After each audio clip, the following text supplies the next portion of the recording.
Que Dios los siga bendiciendo a cada uno de ustedes.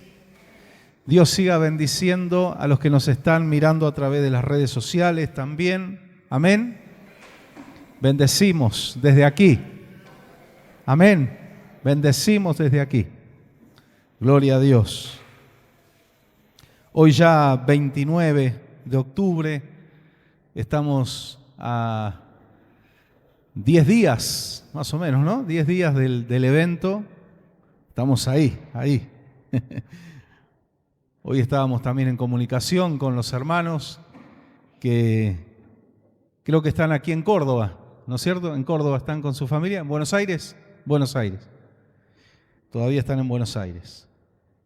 Gracias al Señor por la expectativa de todo lo que se viene, ¿no? Amén.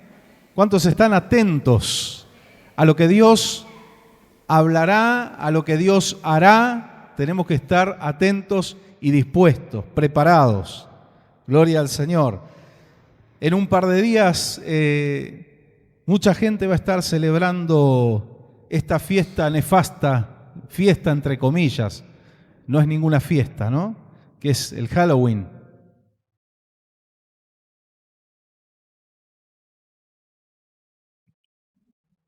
Que quiere decir que es la fiesta de todos los muertos. Ya hemos hablado de eso otros años y en algún otro momento volveremos a hablar de cuál es la base que tiene, la base histórica que tiene esta celebración, la base perversa, satánica, ocultista. Y es un día en el cual el pueblo de Dios debe estar atento, como siempre, ¿no? Pero más que nunca en oración, rechazando toda obra de las tinieblas, porque es un día en el cual hay una actividad satánica muy, muy fuerte, ¿sí? La gente que trabaja con la brujería, con el ocultismo, tiene una actividad muy fuerte el día de Halloween. Es lamentable que encima hayamos adoptado algo que ni siquiera es nuestro, ni siquiera es de aquí de Argentina. Siempre decimos, prefiero que celebren, no sé, el día de la tradición y se coman unas buenas empanadas, un buen asado, qué sé yo. Esas son cosas lindas, y no tienen nada de malo, pero estas cuestiones, y lo más lamentable es que desde algunos púlpitos, muy pocos gracias a Dios, ¿no? Pero alguna gente muy famosa en el ambiente cristiano aliente a la iglesia a celebrar Halloween. Nosotros tenemos nuestra propia celebración, ¿sí? Tenemos nuestra propia fiesta, algo que sí es una fiesta y que se conmemora cada 31 de octubre, que es el día de la Reforma, el día de las iglesias evangélicas. No es el día, para dejar bien en claro a los que nos están mirando y no conocen cómo es la historia, no es el día en el que nacen las iglesias evangélicas. Yo quiero que presten mucha atención a esto, porque hay una gran diferencia. No es el día en que nació el protestantismo,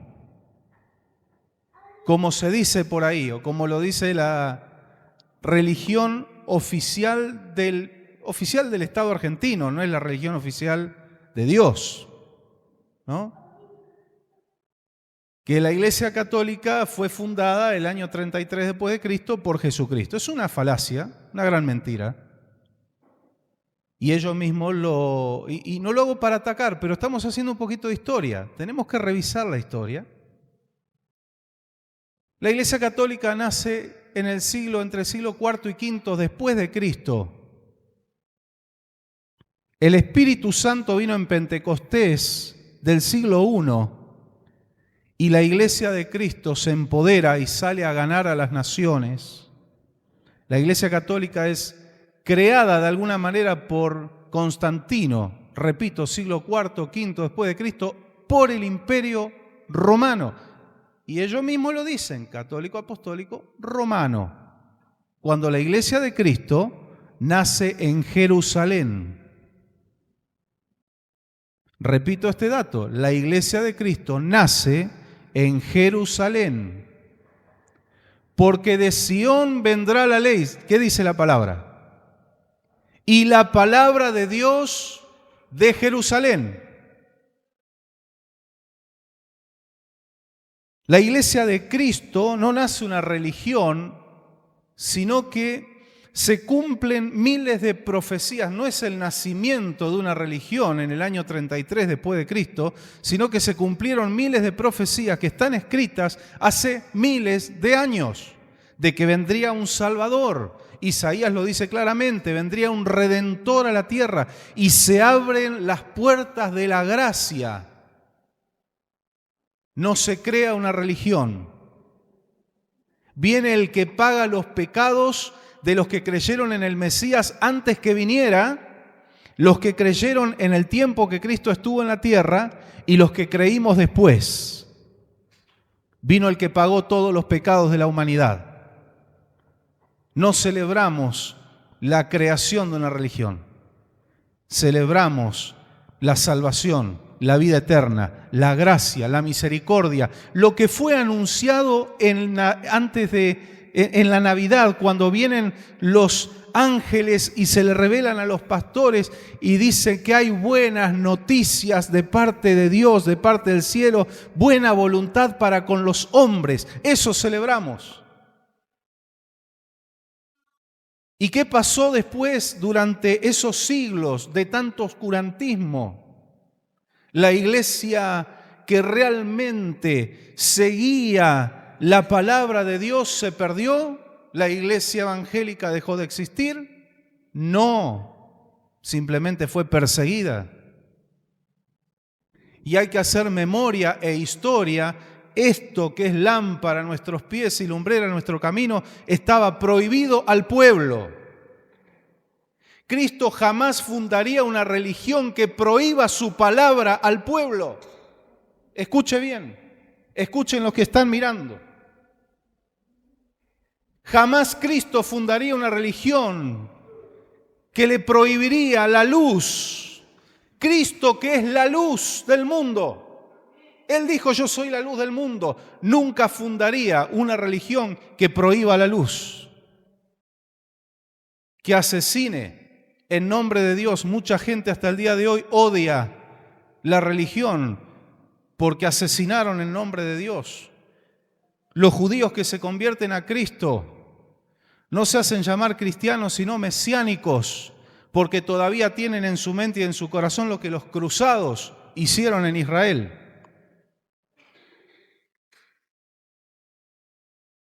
Como el Imperio Romano quemó en la hoguera, ahorcó, enterró vivos a los cristianos, los aserró por la mitad. Lo dice Hebreos capítulo 11. Los mató a espada, los empalaban y muchas otras torturas horrendas más. Luego, la iglesia oficial toma esos métodos y en nombre de Dios, bajo el nombre de la Santa Inquisición, no se puede borrar la historia. Hoy hay muchos negacionistas, la historia no se puede borrar. ¿Sabe cuántos millones de personas asesinó? 60 millones de personas. 60. Lo del genocidio judío fue terrible. 6 millones de judíos murieron a manos de los nazis, pero la iglesia oficial, y lo digo muy entre comillas, asesinó en nombre de Dios a 60 millones de personas en toda Europa, la Baja Europa, empobreció Europa. Es así como hoy usted puede ir al Vaticano y ver que hay billones de dólares o de euros en obras de arte, en piezas costosísimas, aparte del oro. Eso no llegó ahí por ofrendas, eso llegó por imposición. Estuvimos en Italia hace muchos años, hace 10 años atrás, en un pueblo que hoy quedó como un pueblo, es un documento y es una viva muestra de lo que fue la persecución en nombre de Dios. Un pueblo que se rebeló contra Roma, contra el papado, y tuvo guerras porque el papado tenía sus ejércitos con los cuales sometía a las naciones. Y como ese pueblo se resistió, Por fin los subyugaron porque tenía mucho poder el papado y los taparon con tierra. Los sepultaron bajo la tierra. Hicieron todas unas estructuras como unas cúpulas de ladrillo y allí abajo vivía la gente y tenían unas ventanitas así, tipo claraboyas, para que entre el oxígeno. En nombre de Dios, en nombre de Dios. Ya Pablo lo había profetizado cuando dijo: por causa de ustedes, los gentiles maldicen el nombre de Dios. Y mucha gente empezó a descreer de la fe justamente por eso. Y hasta el día de hoy muchos esgrimen esos argumentos y dicen: en nombre de Dios mataron a millones de personas. Y es verdad, pero no fue Dios. Dios no estaba ahí. Dios no estaba ahí. Ya en tiempos de la gracia, donde fue anunciado que nuestra guerra no es contra carne ni sangre. La iglesia evangélica, la iglesia cristiana, protestante, como quiera llamarle, no tiene ejércitos armados con ametralladoras, con cañones, con aviones. Tenemos la oración, tenemos la espada del Espíritu, tenemos el clamor, tenemos el amor por las almas. Por eso hoy derribar fortalezas no es ir con una masa a romper una imagen. Eso nos hace ver horribles. Usted puede romper una estatua, pero la idolatría sigue estando en los corazones. Usted va a romper una estatua, pero los demonios siguen ahí. No es eso lo que Dios nos mandó a hacer. Nos mandó a ganar almas. Y si ganamos almas, las estatuas se caen solas.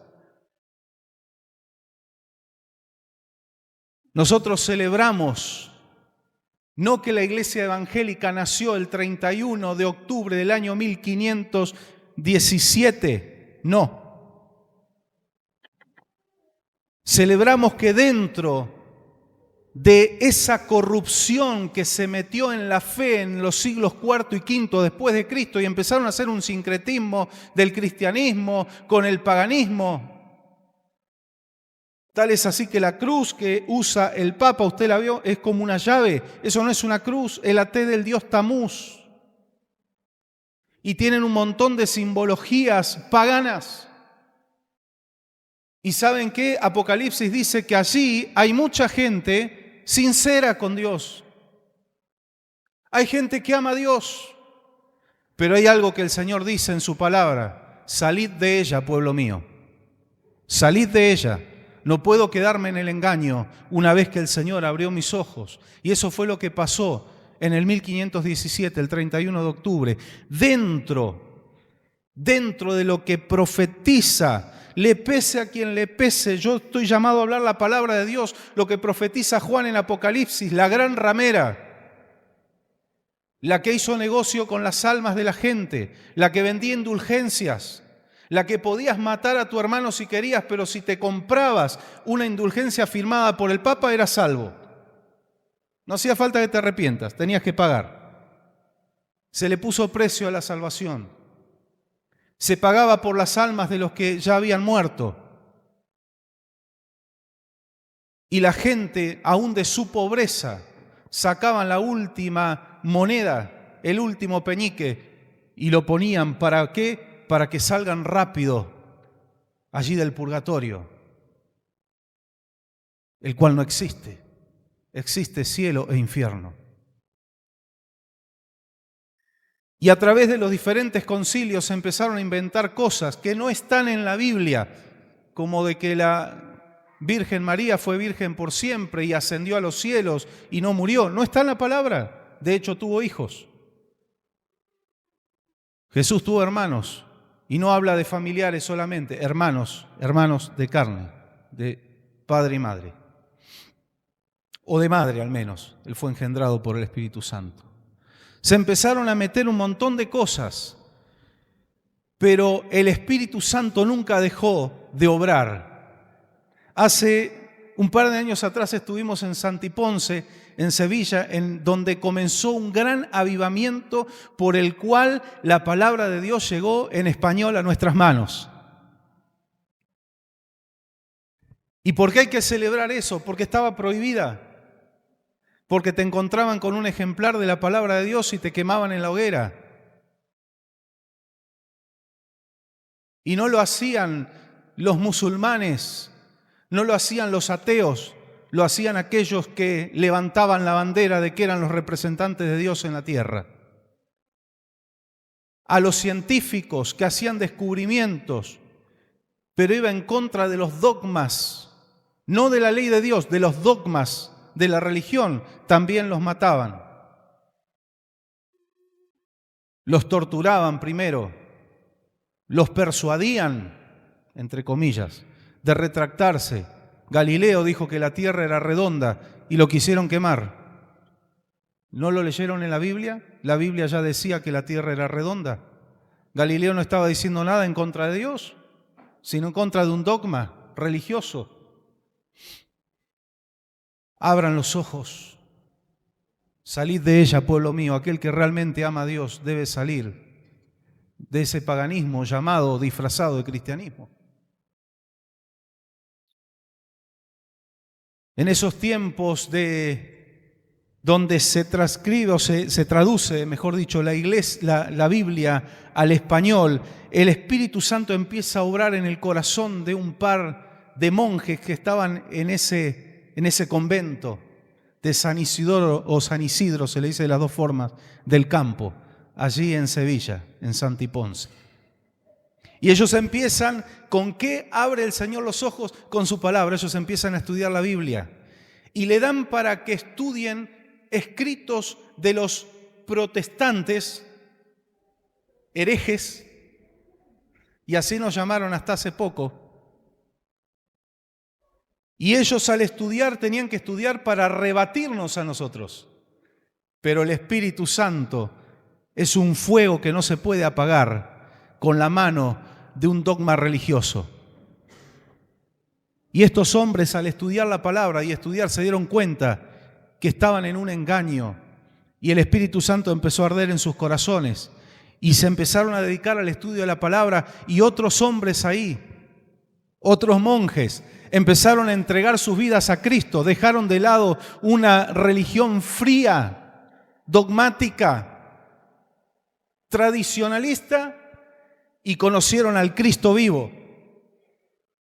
Y empezó ese gran emprendimiento de traducir la Biblia al español. Y decían estos hermanos, me estoy refiriendo a Casiodoro de Reina y Cipriano de Valera. Usted los conoce bien porque muchos lo tienen en la tapa de sus Biblias. Dijeron, queremos que esta palabra llegue a cada mano de cada español. Pero hay algo que dice la Biblia, que el Señor nos da mucho más abundantemente de lo que pensamos o esperamos. Ellos querían que la Biblia llegue a cada mano de los españoles y llegó a cada mano de cada hermano y hermana en el mundo hispano, en todo el mundo hispano. Aquí en Argentina, en los confines del mundo y en muchos otros países. Repito, lo que celebramos el 31 de octubre no es el nacimiento de la iglesia evangélica. No, Señor. Era desde antes. Existía. Existía desde antes que venga Cristo. Aunque no le llamaban cristianos. Moisés, dice la palabra del Señor, que prefirió los vituperios de Cristo. ¿Cómo lo sabía Moisés? Si es de antes de Cristo. Se cree que es el primer escritor de la Biblia, de los primeros libros del Pentateuco, pero él prefería los vituperios de Cristo. Él ya tenía revelación mesiánica. Se confirma en Pentecostés del siglo I, después que resucita Jesucristo. Está 40 días en la tierra y 10 días después, porque Jesús resucita en la fiesta de primicias. Él es primicia de los que durmieron. Las profecías se estaban cumpliendo, las fiestas eran proféticas. Y en Pentecostés, que era 50 días después, viene el Espíritu Santo. La iglesia es confirmada. ¿Y qué es lo que hace que la iglesia se desparrame por toda la tierra? La persecución. Iban huyendo y por los pueblos que iban escapando y por las ciudades que iban escapando, iban predicando el Evangelio. Un evangelio puro y santo conforme a la palabra de Dios que mandaba a adorar solamente a Dios. Un evangelio que decía lo mismo que la Biblia dice, que no hay otro nombre dado a los hombres en quien podamos ser salvos. Un evangelio que anunciaba lo que Cristo anunció. Nadie viene al Padre si no es por mí. No hay una mujer, no hay un santo, no hay un amigo, no hay nadie que me haga llegar a Dios si no es Cristo. El único Salvador. El único. Gloria a Dios.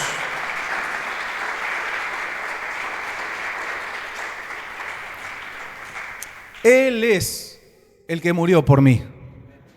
Él es el que murió por cada uno de ustedes. Él es el que murió por aquellos que están mirando. Por los que van a ver los reels. Estoy contento, ya tengo mis haters. Tengo mis primeros haters. Usted sabe lo que son los haters, ¿no? Son los odiadores. Y es una pavada porque cuando usted lee el libro de los Hechos y a los apóstoles los llamaron para persuadirlos de que no prediquen más, y los azotaron, los golpearon, y luego los dejan en libertad bajo la amenaza de no hablen más de Cristo, ellos salen contentos. Dicen, nos golpearon por causa de Cristo. Se sintieron bienaventurados de padecer por el nombre de Cristo. Así que nos escriban algún par de pavadas en las redes no es nada. No es nada. Cuando se burlen de vos por la fe, también, gloria a Dios. Gloria a Dios. Si te insultan por causa de Cristo, gloria a Dios.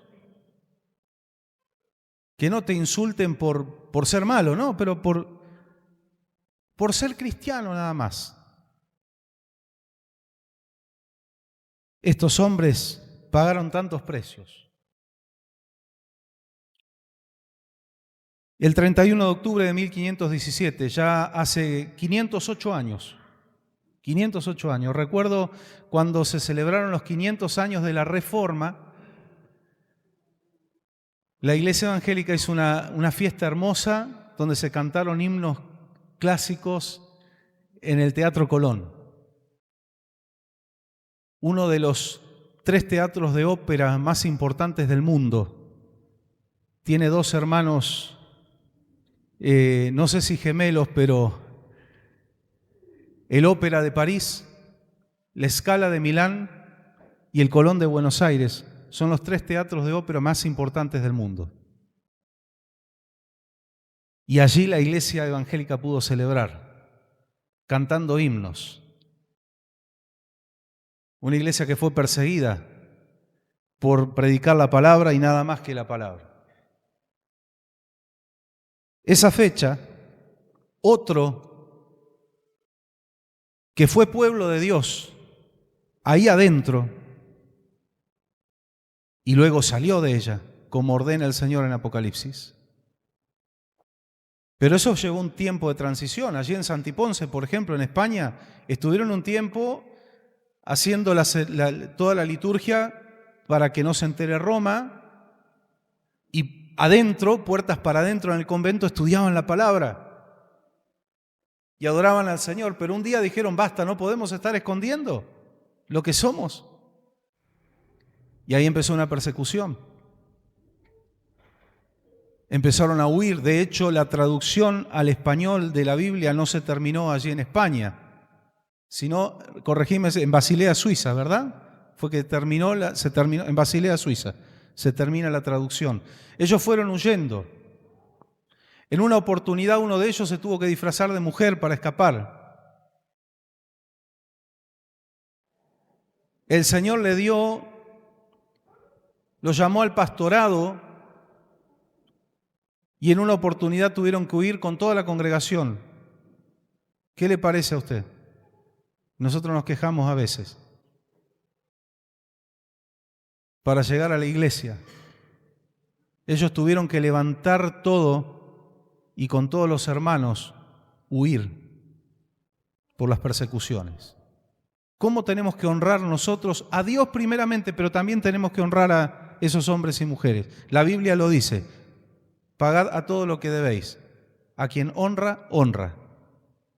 Porque gracias a la fidelidad de esa gente, la antorcha se fue pasando de generación en generación, de nación en nación, y llegó hasta nosotros aquí. Siendo fieles a Dios, diciendo, ya que hubo muchos que ofrendaron sus vidas para que a mí me llegue el Evangelio, voy a ser fiel al Señor, me voy a esforzar, me voy a esforzar.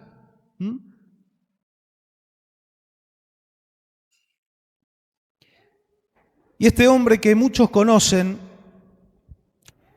que no fue perfecto, que tuvo sus defectos, sus errores, Martín Lutero.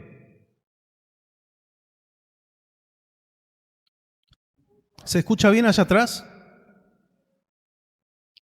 Un poquito más. Hola. Un pelín, ahí está.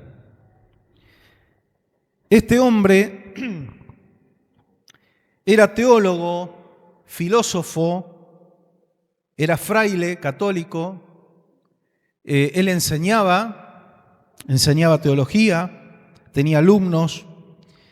Él nació el 10 de noviembre de 1483 y partió con el Señor, con la salvación en su corazón, el 18 de febrero de 1546. Y en el 1517 Lutero estaba subiendo las escalinatas de la iglesia del castillo de Wittenberg en Alemania. Él era alemán y estaba subiendo de rodillas. Iba a pagar una indulgencia, iba a pagar por sus familiares que habían partido a la eternidad, y estaba subiendo de rodillas, pero él ya había leído la palabra y hay algo que impactó su corazón: el justo por la fe vivirá. Esa palabra es poderosa hoy. Esa palabra va a ser poderosa cuando el mundo no exista más, y aunque no haga más falta la fe, porque una vez que estemos con Cristo, la fe ya no va a ser necesaria, pero la fe en Cristo fue la que nos llevó ahí. El justo por la fe vivirá. El justo por la fe vivirá. Y el Espíritu Santo, por eso tenemos que orar, hermanos, la obra del Espíritu Santo en los corazones, en su familia, en sus seres queridos. Espíritu Santo trabaja. No lo voy a convencer yo, no los va a convencer usted. Usted y yo vamos a ser instrumentos en la mano del Señor, pero es la obra del Espíritu la que va a derribar esas barreras de incredulidad, de dudas, de rechazo que muchas veces hay en las almas. Y él estaba subiendo de rodillas y el Espíritu Santo empezó a golpear en su mente y en su corazón. Por eso Jeremías, el profeta, dice: tu palabra, Señor, es como un fuego que quema y es como un martillo que quebranta la piedra. ¡Qué corazón duro que tiene aquel! Rompe esas piedras, Señor. Rompe esas piedras con tu palabra. Entregue la palabra del Señor. Invite, entregue un folleto, hable del Señor. No importa la reacción en ese momento. Usted dejó sembrado algo. Dejó algo sembrado. ¿Cómo puede ser? Todos conocemos cómo funciona la naturaleza. Que una plantita, un brotecito tierno, una raicita que se metió en una pequeña grieta, termina partiendo una piedra. Pareciera que el juego de piedra, papel y tijera no tuviera sentido. Y algo tan tierno y débil rompe algo tan duro. Y a veces parece esa palabra que entregamos como un brote pequeño, que no tuviera fuerza, pero si empieza a echar raíces en una vida, puede romper esas piedras. El agua, usted la toca, casi no pareciera que no tiene cuerpo, pero una gota constante, orada a la piedra, la va comiendo. No vamos a subestimar el poder de la palabra. La obra del Espíritu Santo, Él la hace con la palabra, porque la palabra es la espada del Espíritu. Amén. Y esa palabra empezó a golpear en la mente y en el corazón, y en un momento Lutero se detiene de ese ascenso que estaba haciendo por las escalinatas y dijo: ¿qué estoy haciendo? ¿Qué estoy haciendo? Si la palabra de Dios dice que el justo vivirá por la fe. no por pagar un precio por la salvación. Siempre enseñamos nuestros diezmos y ofrendas, son gratitud a Dios, pero no estamos pagándole nada. Si pusiéramos precio a la salvación, si pusiéramos precio a las sanidades, a los milagros, estamos perdidos. Es una herejía ponerle valores, tabular los costos de lo que viene por gracia.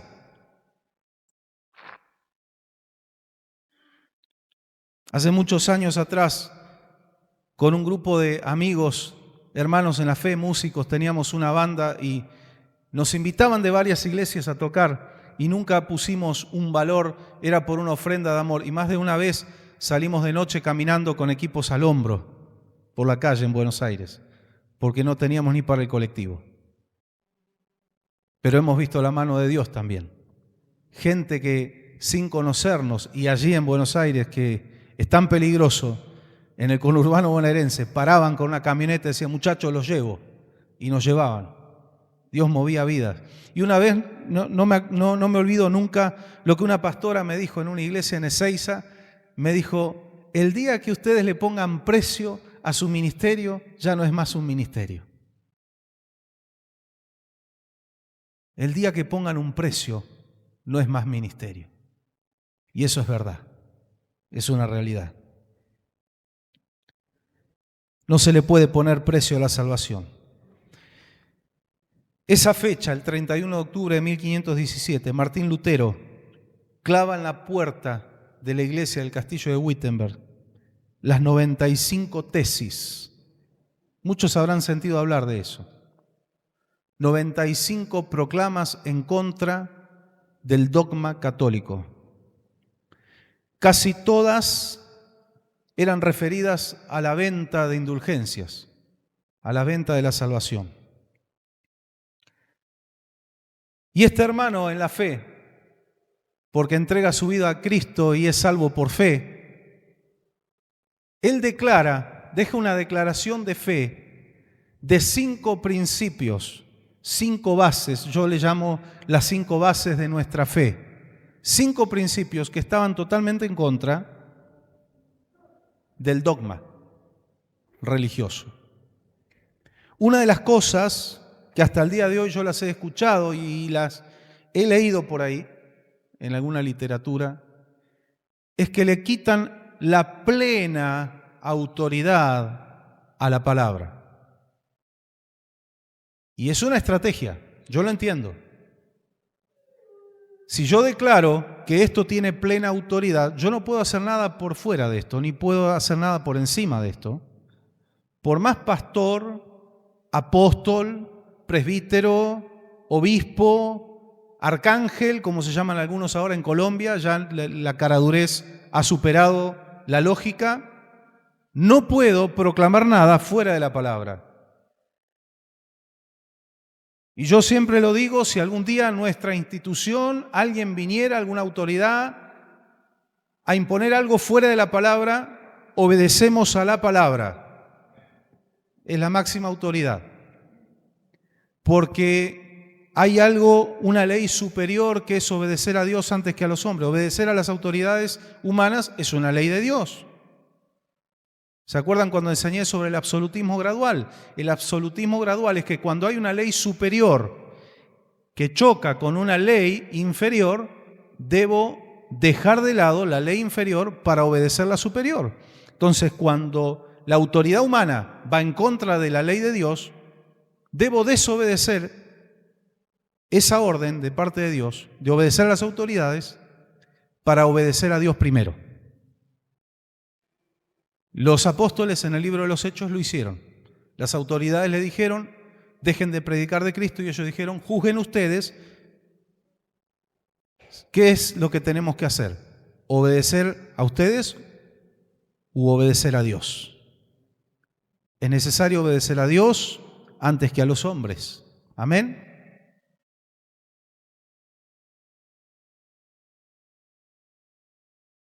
Cuando le quitamos autoridad a la palabra, ahí empiezan a venir los concilios.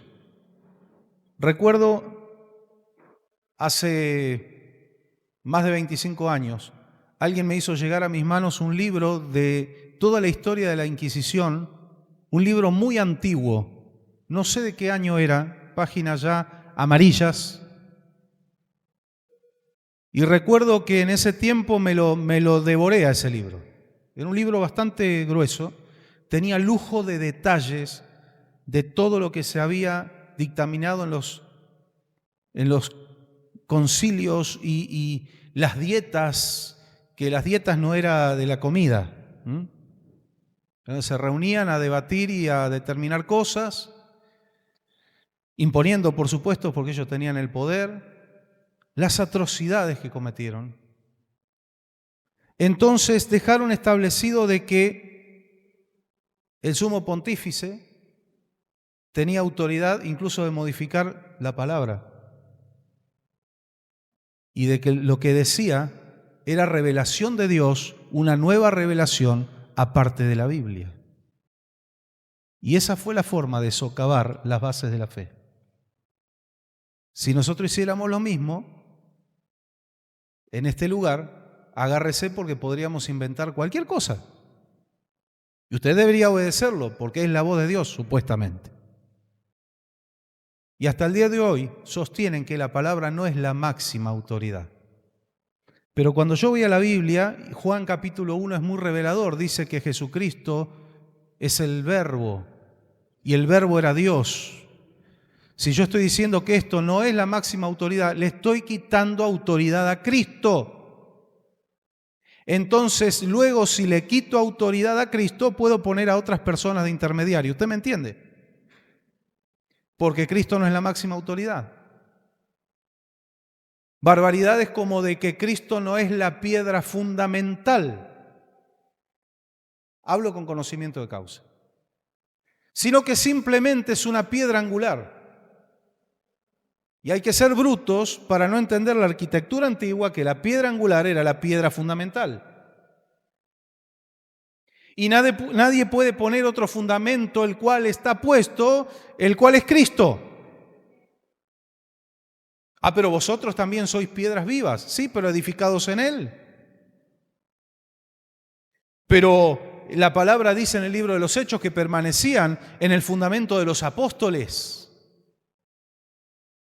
¿Es verdad? ¿Y en quién estaban fundamentados los apóstoles? En Cristo.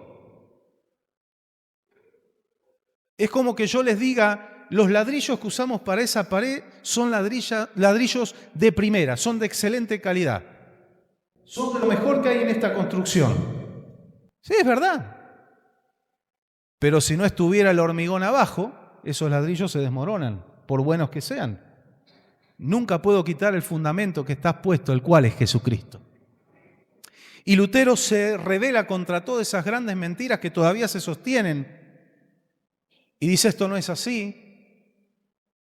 Y tenemos la base de lo que fue la reforma protestante del siglo XVI. Por eso nos llaman protestantes. De ahí en adelante es que nos llaman protestantes. Pero repito, por si alguien quedó con dudas, yo sé que de ustedes no, quizás alguien que está mirando, no nace la iglesia protestante, la iglesia evangélica, en el 1517. Pero alguien de adentro salió, Dios lo usó y empezó desde adentro a decir, hay una sarta de mentiras creadas, yo le diría el 99,9%, solo con propósitos económicos, de intereses económicos. El sacerdote no puede tener familia, porque si tiene familia tiene herederos. Y sus bienes quedan para sus hijos. Si no tiene familia, los bienes quedan en la institución. ¿Usted va entendiendo? Si no le decimos a la gente que las almas no se van directo a la perdición o a la salvación, le decimos que hay un punto intermedio y le decimos que hay una posibilidad de sacarlos de ahí poniendo plata, la gente va a poner plata. ¿Qué no dará el hombre por su alma? Dice la palabra del Señor. Entonces inventamos el purgatorio. Y la lista es larga. Pero ahí tiene un par de muestras nada más. Punto número 1. Vamos a Romanos capítulo 1, versículo 17. Sola fe. Yo sé que esto que vamos a leer, usted lo tiene re claro y usted, muchos, los que son criados en el Evangelio, van a decir, en la escuelita bíblica me lo enseñaron. Y es verdad. Pero era toda una revolución que un teólogo, un fraile, un filósofo católico dijera esto, llegara a esta conclusión. Es que le había amanecido el Evangelio. Cuando a una persona le amanece el Evangelio, se va a la ceguera. Cuando a una persona le amanece el Evangelio, se va a la noche de su vida, se va a la oscuridad. Por eso ocultaban la palabra, porque si el pueblo tenía la Biblia, el pueblo iba a decir, che, esto no es así, esto no está acá, esto es un invento. ¿Cuál era el argumento? Que el pueblo no estaba capacitado para entender la Biblia. Solo el sacerdote. ¿Y en dónde queda de que el Señor a todos nos hizo reyes y sacerdotes? De que los pastores, los maestros, los profetas, los evangelistas, los apóstoles, estamos para el crecimiento y la edificación de la iglesia, pero no de una iglesia que es inútil, no de una iglesia que no tiene revelación de Dios, no de una iglesia que no puede orar y hablar con Dios, no de una iglesia que no puede leer la Biblia en su casa y tener un discernimiento de lo que está leyendo. Perdóneme los términos que voy a usar, pero Dios nos mandó a pastorear ovejas, no marmotas.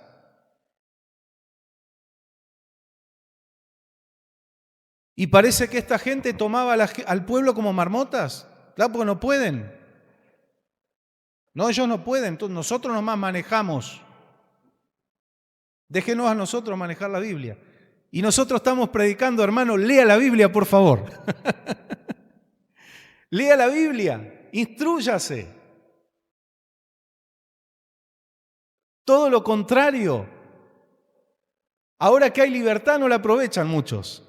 Gloria a Dios por los que leen su Biblia y aman la palabra y dicen, voy a aprovechar no solo la libertad de parte de la congregación donde usted se está congregando, que yo creo casi no existe una congregación evangélica, alguna debe haber por ahí, pero que le prohíban la Biblia a la gente, al contrario, yo creo que todos le dicen, lea su Biblia, hermano, le aconseja que lea la palabra, ¿no? Pero no es solo eso, también aprovechar de que hermanos nuestros en otros países hoy mismo, ahora mismo, no pueden tener una Biblia. Ni pueden estar a puertas abiertas, con un micrófono predicando el Evangelio porque le caen y los encarcelan y algunos los matan. No la veo a Greta Thunberg y no veo ningún barco yendo a Nigeria, a condenar el verdadero genocidio que se está dando en Nigeria de hermanos nuestros en la fe. No veo gente con banderas pro Nigeria, pro cristianos de Nigeria. ¿Dónde vio usted movimiento? En ningún lado. Punto número 1, Romanos 1:17, pura fe, sola fe. Significa, este es el fundamento número 1, que solamente por medio de la fe en la persona y en la obra redentora de Jesús podemos ser aceptos delante de Dios. ¿Cuántos dicen amén? ¿Usted tiene alguna duda de esto? No, no tenemos duda. Y si la tuviera, hay respuesta en la palabra. Romanos 1:17. De hecho, en el Evangelio se revela la justicia que proviene de Dios, la cual es por fe, de principio a fin, tal como está escrito, el justo vivirá por fe, o el justo por la fe vivirá. En el orden que usted quiera, esto fue lo que tocó el corazón de Martín Lutero. Y él entendió, el Espíritu Santo le reveló a través de la palabra de que no hace falta ritos para la salvación. No hace falta precios económicos para la salvación. Solo por la fe en Cristo. Solo por la fe en Cristo. Porque si fuera por dinero, entonces una iglesia, vamos a poner como ejemplo, por ejemplo nada más, una iglesia de Estados Unidos que tiene 15.000 personas y que en una ofrenda pueden llegar a levantar $200.000, son más salvos que nosotros. ¿O no? No, porque es por fe. Es por fe. Romanos 5, ahí nomás. Versículos 1 y 2. En consecuencia, ya que hemos sido justificados mediante la fe, tenemos paz, gloria a Dios, tenemos paz con Dios por medio de nuestro Señor Jesucristo. También por medio de Él y mediante la fe tenemos acceso a esta gracia en la cual nos mantenemos firmes. ¿Cuántos dicen amén? Ayúdanos, Señor, a estar firmes. Así que nos regocijamos en la esperanza de alcanzar la gloria de Dios. Hoy disfrutamos de la gloria del Señor, pero sabemos que esto es una muestra. Es una muestra. Es como podemos decir, esto es un adelanto. El pago total está allá arriba. Es un adelanto. Acá estamos recibiendo adelantos de Dios. Porque sin los adelantos de Dios no llegaríamos a fin de mes. Y no estoy hablando de plata, estoy hablando de que sin los adelantos que Dios nos da en la tierra no llegaríamos a alcanzar la salvación, no llegaríamos a completar nuestra vida de fidelidad con Cristo. Entonces Él nos está dando adelantos, pero dice, acá yo tengo todo el sueldo completo para ustedes. Si les interesa, lleguen hasta el fin. Acá en el cielo, dice el Señor, hay plena salud. Todavía ustedes están en un cuerpo corruptible que se enferma, pero yo les voy dando muestras de que yo sano. Aquí arriba no hay ningún conflicto. El que era conflictivo ya lo fletamos, que era Satanás. Hay plena paz.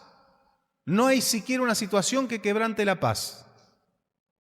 Ustedes, muchachos, sé que están al horno ahí abajo.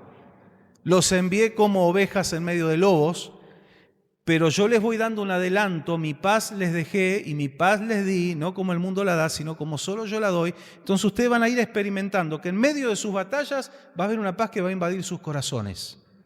Si usted no lo experimentó, lo tiene que experimentar. Póngase a prueba usted mismo, su fe. Señor, yo quiero sentir eso. Yo les doy un adelanto, les dejo paz. De esta que acá en el cielo es absoluta, yo les dejo paz.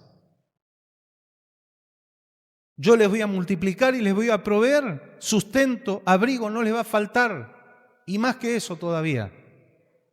Y es un adelanto de que aquí en el cielo hay provisión absoluta.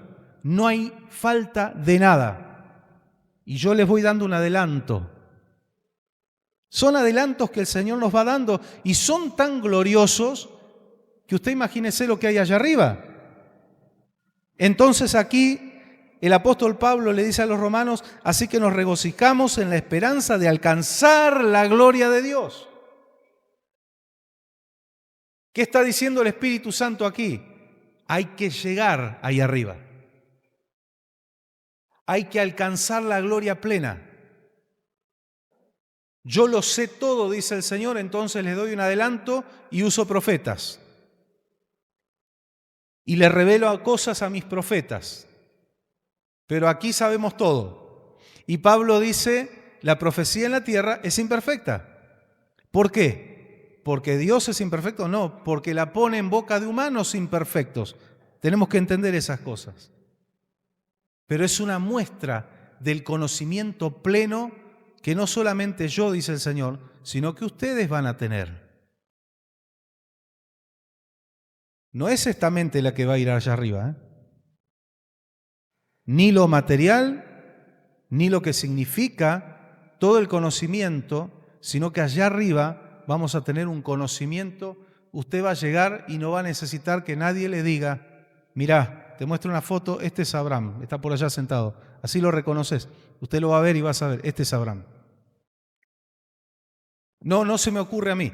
Lo revela la palabra a través del apóstol Pablo. Dice, conoceremos como fuimos conocidos, vamos a entender todo, vamos a ver al Señor cara a cara, así como Él nos ve, nosotros lo vamos a ver a Él. Ahora vemos oscuramente como por espejo, mas entonces le veremos tal cual es Él.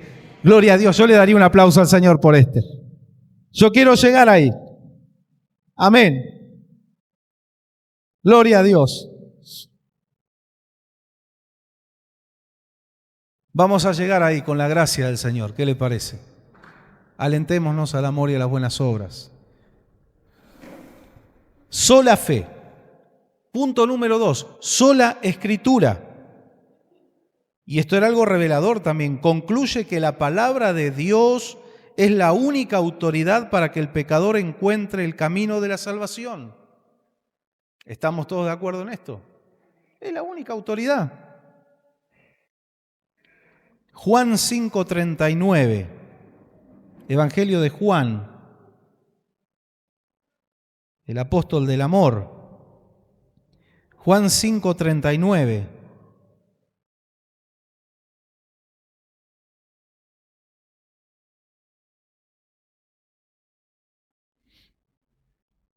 Esto Jesús le dice a los judíos. Dice, ustedes estudian con diligencia las Escrituras porque piensan que en ellas hallan la vida eterna. Y son ellas las que dan testimonio en mi favor. En una cosa estaban acertados los judíos, que la salvación, la guía de la salvación se encuentra en la palabra, pero estaban leyendo, parece, con los ojos tapados. Porque si ustedes no creen en mí, ustedes creen que en la Escritura está la forma de ser salvos, ¿y no se dan cuenta que las Escrituras hablaban de mí? En otra oportunidad le dice a los fariseos, Moisés, ustedes se apoyan en Moisés. Moisés hablaba de mí. Moisés reveló mi persona. Gloria a Dios, porque nosotros, sin ser judíos de nacimiento, sin tener todo el conocimiento de la Torá que ellos tenían, inicialmente pudimos ver a Cristo con los ojos de la fe. Y lo pudimos ver no porque éramos unos capos, éramos mejor que otros, sino porque Él se nos reveló, se nos quiso revelar. Qué gracia de Dios, qué misericordia. Segundo libro de Timoteo, capítulo 3, ustedes ya saben de memoria seguramente estos versículos, pero son tan lindos, tan poderosos, los volvemos a leer. Segunda Timoteo 3, 16 y 17. Si alguien está anotando y me dice, pastor, espéreme, todavía no pude anotar, me lo dice, le repito la cita para que no se pierdan nada. Segunda carta de Pablo a Timoteo, capítulo 3, versículos 16 y 17. Toda la Escritura es inspirada por Dios y útil para enseñar, para reprender, para corregir y para instruir en la justicia, a fin de que el siervo de Dios esté enteramente capacitado para toda buena obra. ¿Se dio cuenta que es todo un completo? Es todo completo, toda la Escritura. Es útil para todo, a fin de que el siervo de Dios esté enteramente capacitado, preparado, completo, para algunas buenas obras, para toda buena obra. Toda la Escritura nos completa a nosotros para toda buena obra. Está todo acá. Interesante. Salmo 138, 2. A ver si alguien lo puede leer. Salmo 138, 2. Bien fuerte y claro. Me postraré hacia tu santo templo y alabaré tu nombre por tu misericordia y tu fidelidad, porque has engrandecido tu nombre y tu palabra sobre todas las cosas. Y tu palabra, ¿quién puede decir de que no es la máxima autoridad la Biblia si Él ha engrandecido su nombre y tu palabra por sobre todas las cosas? Ahí está la ubicación en la que está su nombre y su palabra. Si decimos que la palabra del Señor no está por encima de todo, podemos decir que Dios no es el supremo. Ahí puede haber alguien más. Es lo mismo. Él está poniendo en el mismo nivel su nombre y su palabra están por encima de todo. Este es el punto 2, sola Escritura. Punto 3, solo Cristo. Esto también era veneno en esa época. Decir que era solo Cristo, que no había otro hombre ni mujer intermediario, solo Cristo. Sostiene que la justificación se obtiene solo por los méritos de la muerte de Cristo en la cruz. Y yo digo amén. Vamos a pensar un poquito rápidamente en nuestros méritos. No, ya está. Dejémoslo así. Por los méritos de Cristo. No hace falta pensar mucho. Sí, hay cosas buenas que todos hacemos, servimos al Señor, pero por gratitud, no le pagamos nada. Es más, si empezamos a poner en la balanza, también tenemos cosas malas. Yo siempre digo, si yo en este vaso tiene 99,9% agua mineral traída de las sierras de Mendoza, no sé qué, pero tiene una gotita de aguas cloacales. Con un gotero nada más, ¡ping! Y yo le digo a alguien, ¿quiere tomar un trago? Pero ¿y si tiene el 99,9 es agua buena? Sí, pero a mí me da asco ese 0,01. Así son nuestros méritos delante de Dios. Él es tan santo, su santidad no admite una gotita de corrupción. Pero la gracia fue la pastillita purificadora, potabilizadora. Potabilizó nuestras vidas para que el Señor no nos tenga que decir lo que le dijo a la iglesia de la Odisea: te vomitaré de mi boca. Nos hizo, no sé si alguna vez escuchó este término, pero nos hizo potables delante de Dios. Por sus méritos, solo Jesús. No tenemos duda de eso. Hechos 4:12, ¿quién lo puede leer? Hechos capítulo 4, versículo 12. Si a alguien le está sobrando un mate caliente por ahí, acepto.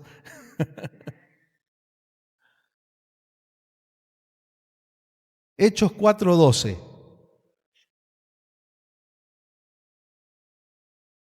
¿Qué dice la palabra del Señor? Y en ningún otro hay salvación, porque no hay otro nombre bajo el cielo dado a los hombres en que podamos ser salvos. Amén. Gloria a Jesús. Gloria a Jesús. Por eso estamos esta noche acá, glorificando el nombre del Señor. Él nos trajo hasta aquí. Él nos hizo lo que somos. ¿Qué somos? Haga una lista. Reyes y sacerdotes para Dios el Padre. Herederos y coherederos con Cristo. Nos puso al nivel de Cristo. Yo no subí hasta ahí, me puso Él en su gracia. Nos sentó en lugares celestiales juntamente con Cristo. Usted está en esta silla esta noche, su cuerpo está aquí, pero su estatus espiritual está allá arriba. Usted está sentado en las sillas del juicio, no para ser enjuiciado, sino para enjuiciar al mundo el día de mañana. ¡Qué responsabilidad! No hay otro Salvador. Él nos trajo hasta aquí y nos hizo lo que somos. Y ni hablar cuando hablamos de servicios, ministerios. Dios ha puesto cosas hermosas, valiosas en todos nosotros. A nadie el Señor lo llamó para que esté ahí nada más. No, ahí todos tenemos una función. Algunos la descubrieron, la están desarrollando, otros todavía tienen que buscar y descubrir en el Señor, pero a todos el Señor los llamó con propósitos. Punto 4. Sola gracia. Afirma que la salvación es solo por la gracia de Dios, nadie la merece. Y para entender bien, la mayoría de ustedes lo sabe, pero para los que nos están mirando o escuchando, ¿qué significa gracia? No es algo chistoso, ni es el nombre. Sí, el nombre.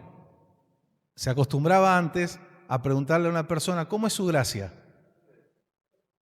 Y yo me sé trepar a los árboles. No, su gracia era su nombre.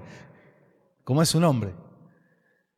Bíblicamente la palabra gracia con mayúscula, yo siempre la pongo con mayúscula la palabra gracia, es un regalo no merecido, don no merecido. Eso significa gracia, regalo no merecido. Si yo hubiera pagado mi salvación, no era por gracia, pero es por gracia para que nadie se gloríe. Entonces la gloria es del Señor siempre.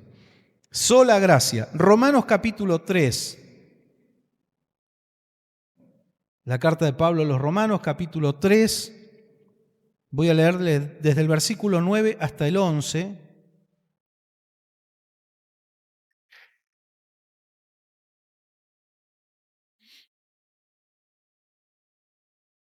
Mire cómo Dios ve a la humanidad. Sin la gracia, esto es lo que ven los hombres. ¿A qué conclusión llegamos? ¿Acaso los judíos somos mejores? De ninguna manera. Ya hemos demostrado que tanto los judíos como los que no son judíos están bajo el pecado. Así está escrito, no hay un solo justo, ni siquiera uno. El que dice, no, yo soy bueno, no necesito. Dios dice que no sos tan bueno. No hay ni un justo. No hay nadie que entienda, nadie que busque a Dios.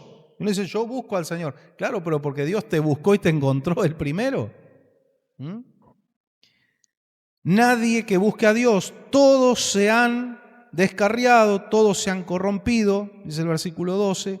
No hay nadie que haga lo bueno, no hay uno solo. Y sigue, ¿no? Hablando de la condición humana. Sola gracia. El versículo 23, estamos en Romanos 3, versículos 23 al 25, dice, pues todos han pecado y están privados de la gloria de Dios. La 60 dice, por cuanto todos pecaron, están destituidos de la gloria de Dios. Pero por su gracia son justificados gratuitamente mediante la redención que Cristo Jesús efectuó. Dios lo ofreció a Jesucristo, se refiere a Cristo, como un sacrificio para obtener el perdón de pecados, el cual se recibe por la fe en su sangre, y así demostró su justicia, porque a causa de su paciencia, la paciencia de Dios, había pasado por alto los pecados pasados.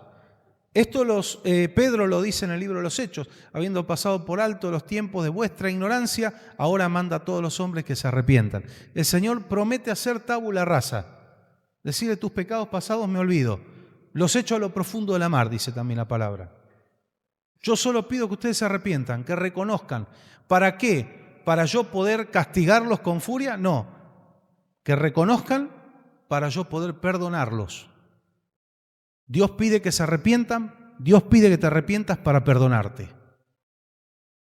Justamente para ser librados del juicio. Ese es el corazón y el carácter de nuestro Señor. ¿Quién puede leer Juan 1:16?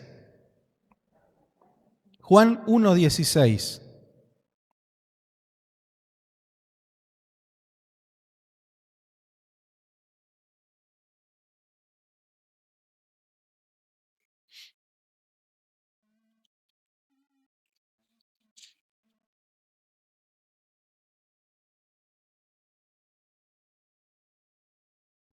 Juan 1:16. A ver. Porque de su plenitud tomamos todos y gracia sobre gracia. Amén. Porque de su plenitud tomamos todos y gracia sobre gracia. ¿No hubo algún día que usted se dio cuenta, Señor, parece que hoy me gasté la gracia de hoy y la de mañana? Pero viene gracia sobre gracia. Gloria al Señor. Gracias, Jesús. Punto número 5, el último. Estamos viendo las 5 bases de nuestra fe, 5 fundamentos de nuestra fe. Solo a Dios sea la gloria. Declara que el creyente reconoce que solo Dios Padre, Hijo y Espíritu Santo merece toda la gloria y toda la honra por su obra salvadora. la obra redentora, todos los méritos son del Señor. Dios Padre que envió a su Hijo que murió por nosotros, el Espíritu Santo que convence de pecado a la gente, ¿qué hace el Espíritu Santo? Nos lleva al Hijo. El Hijo nos lleva al Padre y el Padre nos lleva a la gloria. Amén. En la cruz Jesucristo demostró su amor, pero saliendo de la tumba en su resurrección demostró su poder. Amén. Gloria al Señor. Y ascendiendo a los cielos completa toda obra, es coronado en los cielos. Solo a Él sea la gloria. Primer libro de Crónicas, 29:11. Ya estamos terminando.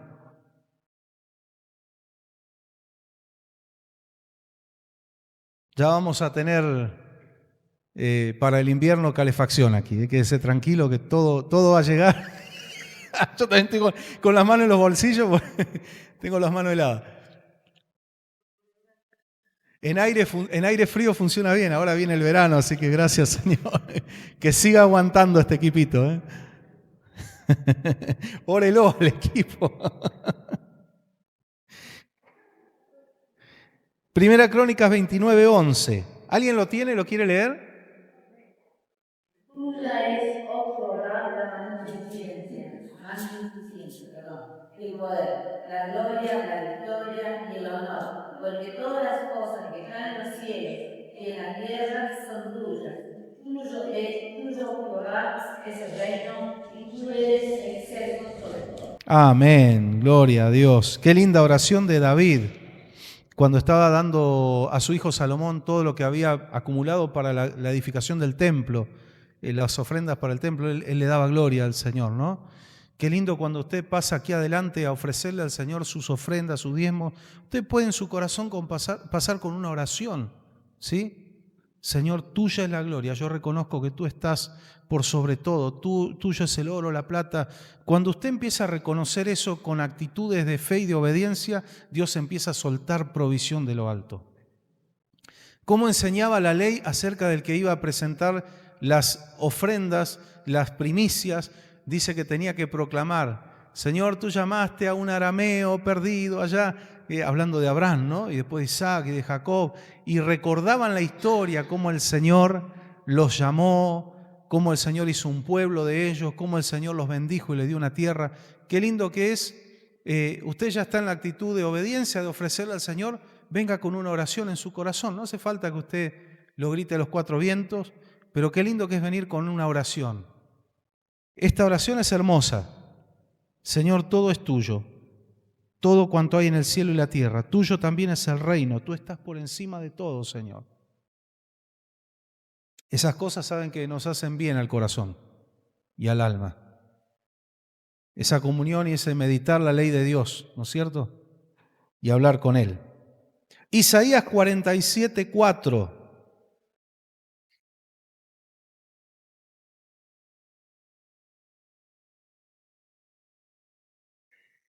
Isaías 47:4. No, 47:4.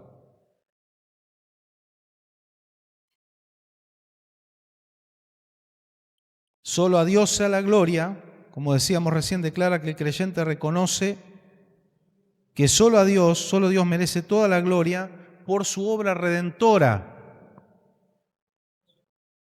Dice: nuestro Redentor es el Santo de Israel. Su nombre es el Señor de los ejércitos. Le atribuimos a Él nuestra salvación, nuestra redención. Y unas hojitas para atrás, Isaías 42:8.